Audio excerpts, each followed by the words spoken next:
हूं मोहम्मद ताहा और आप देख रहे हैं हमारा ऑफिशियल डिजिटल प्लेटफॉर्म। नाज़रीन इकराम, आज बानी पीटीआई इमरान खान से मुलाकात का दिन है और हमारे साथ मौजूद हैं बैरिस्टर सलमान अकरम राजा साहब। आइए इनसे बात करते हैं और जानते हैं क्या अपडेट है। अस्सलाम वालेकुम सर। जी वालेकुम सलाम। सर, सबसे पहले ये बताइएगा कि आज बुशरा बीबी की फैमिली आई, मुलाकात हुई, क्या अपडेट है?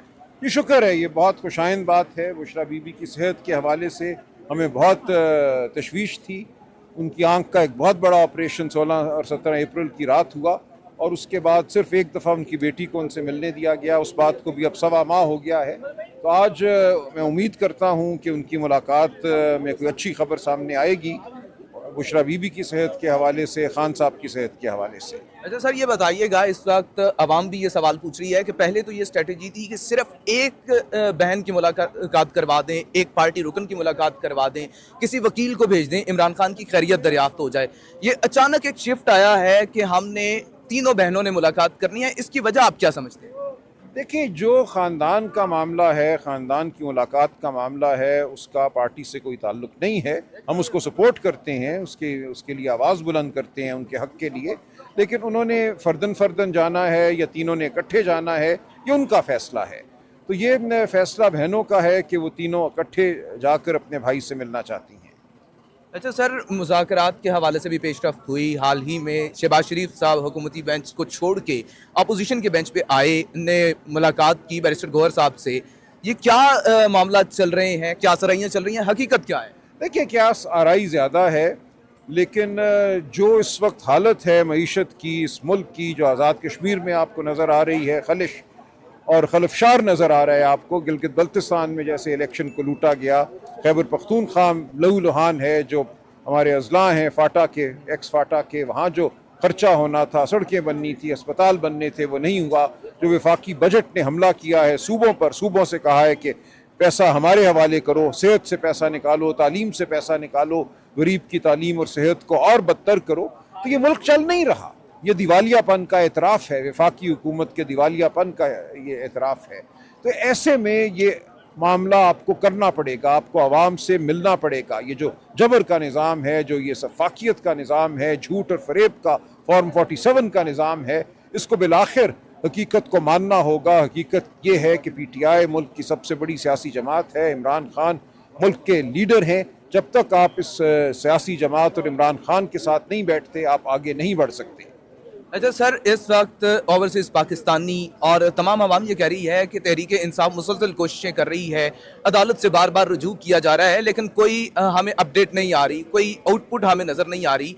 और अगर हम कुछ अपडेट चाहते हैं, आउटपुट चाहते हैं, तो हमें एहतजाज की जानिब जाना होगा और एहतजाज फिर हमें मैसिव प्रोटेस्ट की जानिब जाना होगा। आप इस फिलॉसफी को, इस थ्योरी को किस तरह से देखते हैं? देखिए, अदालतों से वाक़तन हमें कोई अब उम्मीद नहीं है। जो अदालतों पे हमला हुआ 26वीं और 27वीं तरमीम के ज़रिए, उसके बाद बहुत कम इम्कान है कि अदालत से कोई रिलीफ मिले। इन्होंने नैब के कानून में तरमीम की और कहा कि नैब के जो मुकदमात हैं उनमें अपील सुप्रीम कोर्ट नहीं जाएगी, फेडरल कॉन्स्टिट्यूशन कोर्ट जाएगी। तो ये तमाम हरबे हैं कानूनी अमल पे हावी होने के। तो बिलाखिर तो यही है जी, या ये निज़ाम खुद अपने बोझ के तले गिरेगा या अवाम को बाहर निकल कर अपने हक़ को मांगना होगा। इसके अलावा कोई रास्ता नहीं। सर, यहाँ पे इस वक्त पूरी दुनिया इस बात का एतराफ़ कर रही है कि निज़ाम का सिर्फ एक ही हल है और उसका नाम इमरान खान है, और इमरान खान के बगैर कोई हल मुमकिन नहीं है। और इसी सवाल को लेके क्या सराहियाँ की जा रही हैं कि बैकडोर कोई राब्ते हो रहे हैं। इमरान खान हाल ही में अडयाला जेल से जब ले जाए गए और बताया ये गया कि पिम्स ले जाया जा रहा है, लेकिन पिम्स पहुंचे तो पता चलता है कि उनको नहीं लाया गया। और फिर ये क्या सराहियाँ उभरने लगी कि उन्हें किसी और जगह पे ले जाके कोई मखसूस मुलाकात करवाई गई है। इस हवाले से हकीकत क्या है? नहीं, ये क्या साराइयाँ हैं, मेरा नहीं ख्याल ऐसी कोई बात हुई है। और खान साहब को गालिबन हस्पताल ही लेकर गए थे आँख के इलाज के हवाले से। बाकी कोई भी जो बात है उसके हवाले से कोई मुसद्दिका खबर हमारे पास नहीं है। ये क्या साराइयाँ हैं?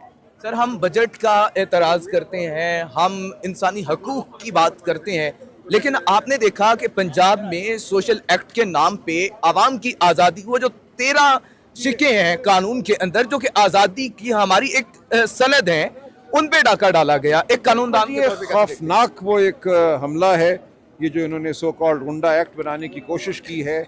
उसमें आपको, मुझे, किसी को भी ये गुंडा करार दे सकते हैं हमारी जायदाद को जब्त कर सकते हैं, हमारे सोशल मीडिया अकाउंट बंद कर सकते हैं। तो ये बिल्कुल फस्तायत का एक निज़ाम है जो ये कायम करना चाहते हैं इस मुल्क में। ये बिल्कुल ये चाहते हैं कि आवाम के हुकूक ख़त्म हो जाएं, ज़ुबान बंद हो जाए, सोचने समझने की जो सलाहियत है वो बंद हो जाए, दिमाग पे ताले पड़ जाएं। तो इस मुल्क को कब्रिस्तान पहले ही इन्होंने बना दिया है, अब ये चाहते हैं कि हम सबको दफना दें।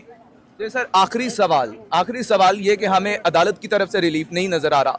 हम मुज़ाकरात की बात करते हैं तो मुज़ाकरात में कोई पेशरफ्त नहीं होती। अब हर जगह पे डेड लॉक की सिचुएशन बनी हुई है, तो इस वक्त हल क्या है? एक कानूनदान के तौर पर आप क्या देखते हैं कि इस वक्त सोल्यूशन कहाँ से पैदा हो सकता है? क्या कुछ हो सकता है? सोल्यूशन पैदा होगा मईशत की बदहाली की वजह से, और सोल्यूशन पैदा होगा जब आवाम अपने हक के लिए बाहर निकलेगी, जैसे आज़ाद कश्मीर में निकली है, जैसे पहले बांग्लादेश में निकली थी।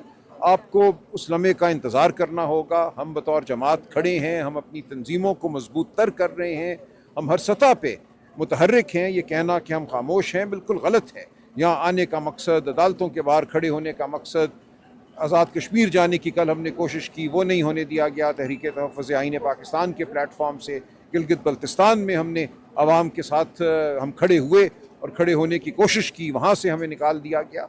तो हम आवाम को बिल्कुल ये बता रहे हैं कि हम आवाम के साथ खड़े हैं, हम आवाम का हिस्सा हैं। आवाम में और PTI में और इमरान खान में कोई फ़र्क नहीं है। हम सब जिस जबर का मुकाबला कर रहे हैं, उस जबर के ख़िलाफ़ हम सब ने फतह पानी है और इकट्ठे फतह पानी है। सर एहतजाज की बात करते हैं तो सीधा गोली चलाई जाती है और जबर फस्तायत का माहौल है, और हुकूमत जो है वो डेड उसकी तरफ जा रही है, डेड लॉक की तरफ जा रही है, हार्ड स्टेट की तरफ जा रही है। इस सूरत हाल को कैसे देखते हैं? देखिए, ये एक बिल्कुल नाकाबिल कबूल सूरत हाल है। पूरी दुनिया में सदियां हो गई कि लोगों पर गोली नहीं चलाई गई। लोग जब निकलते हैं अपने हुकूक मांगने के लिए, वो ऑक्सफोर्ड स्ट्रीट हो, 10 लाख बंदे, मिलियन मार्च हमने देखा जब इराक पे हमला किया अमेरिका ने, लोग वहाँ निकल आए, कोई गोली नहीं चलाता। ये अब एक मुसल्लम उसूल है कि आवाम को सड़क पे खड़े होने का हक है, अपनी आवाज़ बुलंद करने का हक है, अपने मुतालबात का इजहार करने का हक है। अंग्रेज़ ने भी ये नहीं किया था। हमारे असलाफ, कायद आज़म, दीगर जो है वो बड़ी बड़ी रैलीज लीड करते थे, हफ्तों महीनों सड़कों पर चलते थे, ना FIR कटती थी, ना गोली चलती थी। तो यहाँ बिल्कुल एक माहौल वो बना दिया गया है जो पिछले 400-500 साल से दुनिया में राइज नहीं है। हम पे एक जबर का, गोली का, लाठी का कानून जो है वो मुसल्लत कर दिया गया है।